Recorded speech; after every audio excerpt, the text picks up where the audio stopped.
कर्ण बने इन 5 बड़े दान के कारण दुनिया के सबसे बड़े दानवीर। भगवान कृष्ण ने भी कर्ण को सबसे बड़ा दानी माना है। अर्जुन ने एक बार कृष्ण से पूछा कि सब कर्ण की इतनी प्रशंसा क्यों करते हैं। तब कृष्ण ने 2 पर्वतों को सोने में बदल दिया और अर्जुन से कहा, इस सोने को गांव वालों में बांट दो। अर्जुन ने सारे गांव वालों को बुलाया और पर्वत काट काट कर देने लगे और कुछ समय बाद थक कर बैठ गई। तब कृष्ण ने कर्ण को बुलाया और सोने को बांटने के लिए कहा, तो कर्ण ने बिना कुछ सोचे समझे गांव वालों को कह दिया कि ये सारा सोना गांव वालों का है और वे इसे आपस में बांट लें। तब कृष्ण ने अर्जुन को समझाया कि कर्ण दान करने से पहले अपने हित के बारे में नहीं सोचता। इसी बात के कारण उन्हें सबसे बड़ा दानवीर कहा जाता है। नंबर 1, कवच और कुंडल। भगवान कृष्ण यह भली भांति जानते हैं कि जब तक कर्ण के पास उसका कवच और कुंडल है तब तक उसे कोई नहीं मार सकता। ऐसे में अर्जुन की सुरक्षा की कोई गारंटी नहीं। उधर देवराज इंद्र भी चिंतित थे क्योंकि अर्जुन उनका पुत्र था।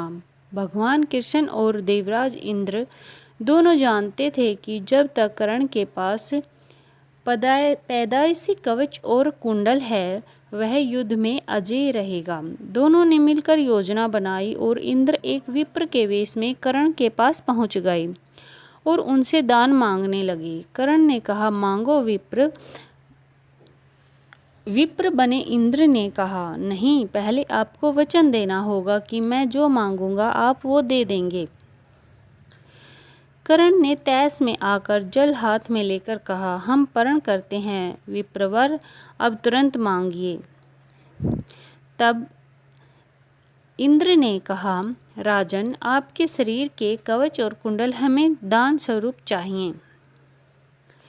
एक पल के लिए सन्नाटा छा गया। कर्ण ने इंद्र की आंखों में झांका और फिर दानवीर कर्ण ने बिना एक क्षण भी गंवाए अपने कवच और कुंडल अपने शरीर से खंजर की सहायता से अलग किए और विप्रवर को सौंप दिए। इंद्र ने तुरंत वहां से दौड़ ही लगा दी और दूर खड़े रथ पर सवार होकर भाग गए। लेकिन कुछ मील जाकर इंद्र का रथ नीचे उतरकर भूमि में धंस गया। तभी आकाशवाणी हुई, देवराज इंद्र, तुमने बड़ा पाप किया है। अपने पुत्र अर्जुन की जान बचाने के लिए तूने छलपूर्वक कर्ण की जान खतरे में डाल दी है। अब यह रथ यहीं धंसा रहेगा और तू भी यहीं धंस जाएगा। तब इंद्र ने कर्ण को कवच कुंडल के बदले अमोघ अस्त्र दिया। नंबर 2, कुंती को दान में दिया वचन। एक बार कुंती कर्ण के पास गई और उससे पांडवों की ओर से लड़ने का आग्रह करने लगी। कर्ण को मालूम था कि कुंती मेरी माँ है। कुंती के लाख समझाने पर भी कर्ण नहीं माने और कहा कि जिनके साथ मैंने अब तक का अपना सारा जीवन बिताया उसके साथ ही मैं विश्वासघात नहीं कर सकता। तब कुंती ने कहा कि क्या तुम अपने भाइयों को मारोगे। इस पर कर्ण ने बड़ी ही दुविधा की स्थिति में वचन दिया, माते, तुम जानती हो कि कर्ण के यहाँ याचक बनकर आया कोई भी खाली हाथ नहीं जाता। अतः मैं तुम्हें वचन देता हूँ कि अर्जुन को छोड़कर मैं अपने भाइयों पर अस्त्र नहीं उठाऊंगा। नंबर 3, कृष्ण ने ली दान की परीक्षा। जब महाराज युधिष्ठिर इंद्रप्रस्थ पर राज्य करते थे तब वे काफ़ी दान आदि किया करते थे। पांडवों को इसका अभिमान होने लगा।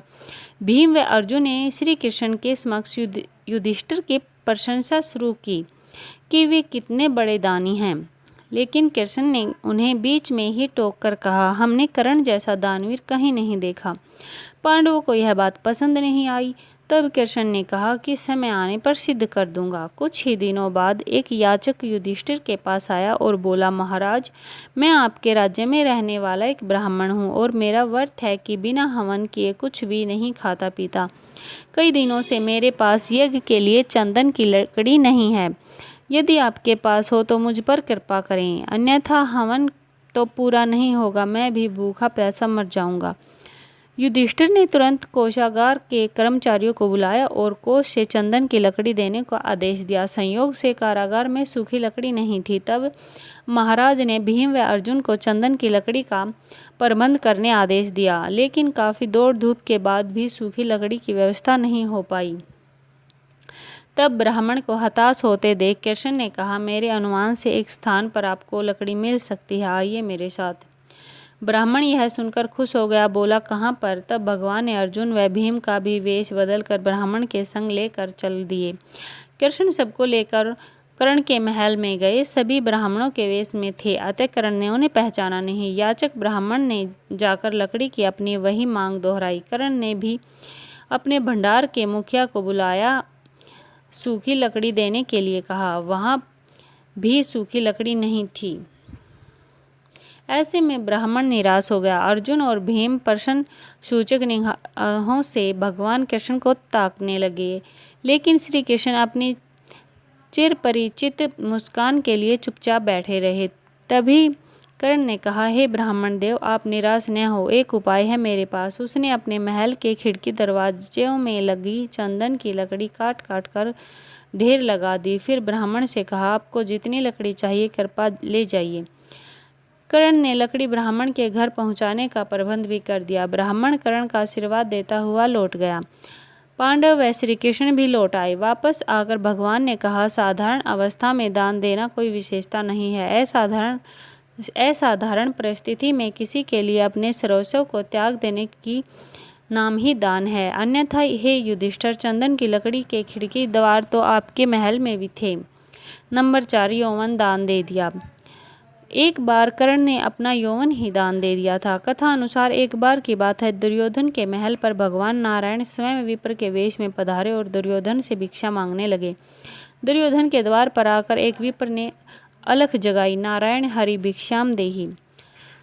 दुर्योधन ने स्वर्ण आदि देकर विप्र का सम्मान करना चाहा तो विप्र ने कहा, राजन, मुझे यह सब नहीं चाहिए।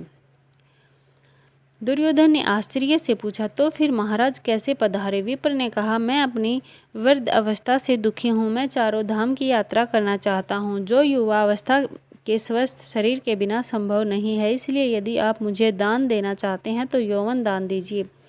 दुर्योधन बोला, भगवान, मेरे यौवन पर मेरी सहधर्मिणी का अधिकार है, आज्ञा हो तो मैं उनसे पूछाऊं। विप्र ने सिर हिला दिया। दुर्योधन अंतःपुर में गया और मुंह लटकाए लौट आया। विप्र ने दुर्योधन के उत्तर की प्रतीक्षा नहीं की, वह स्वतः समझ गए और वहां से चलते बने। उन्होंने सोचा, अब महादानी कर्ण के पास चला जाए। कर्ण के द्वार पहुंचकर विप्र ने अलख जगाई, भिक्षाम देहि। कर्ण तुरंत राजद्वार पर उपस्थित हुआ। विप्रवर, मैं आपका क्या अभीष्ट करूं? विप्र ने दुर्योधन से जो निवेदन किया था वही कर्ण से भी कर दिया। कर्ण उस विप्र को प्रतीक्षा करने के लिए विनय करके अपनी पत्नी के परामर्श करने अंदर चला गया, लेकिन पत्नी ने कोई न नुकर नहीं की। वह बोली, महाराज, दानवीर को दान देने के लिए किसी से पूछने की जरूरत क्यों आन पड़ी? आप उस विप्र को निसंकोच यौवन दान कर दें। कर्ण ने अविलंब यौवन दान की घोषणा कर दी। तब विप्र के शरीर से स्वयं भगवान विष्णु प्रकट हो गए, जो दोनों की परीक्षा लेने गए थे। नंबर 5, सोने के दांतों का दान। कर्ण दान करने के लिए काफ़ी प्रसिद्ध था। कहते हैं कि कर्ण जब युद्ध क्षेत्र में आखिरी सांस ले रहा था तो भगवान कृष्ण ने उसकी दानशीलता की परीक्षा लेनी चाहिए। वे गरीब ब्राह्मण बनकर कर्ण के पास गए और कहा कि तुम्हारे बारे में काफ़ी सुना है, तुमसे मुझे अभी कुछ उपहार चाहिए। कर्ण ने उत्तर में कहा कि आप जो भी चाहें मांग लें। ब्राह्मण ने सोना मांगा। कर्ण ने कहा कि सोना तो उसके दांत में है और आप इसे ले सकते हैं। ब्राह्मण ने जवाब दिया कि मैं इतना कायर नहीं कि तुम्हारे दांत तोड़ूं। कर्ण ने तब एक पत्थर उठाया और अपने दांत तोड़ लिए। ब्राह्मण ने इसे भी लेने से इनकार करते हुए कहा कि खून से सना हुआ यह सोना वह नहीं ले सकता। कर्ण ने इसके बाद एक बाण उठाया और आसमान की तरफ चलाया। इसके बाद बारिश होने लगी और दांत धुल गया। तो ये थे कर्ण के महादानी होने के 5 महादान। ऐसी अच्छी अच्छी कथाओं के लिए और कहानियों के लिए हमारे चैनल को लाइक, शेयर और सब्सक्राइब ज़रूर करें। धन्यवाद।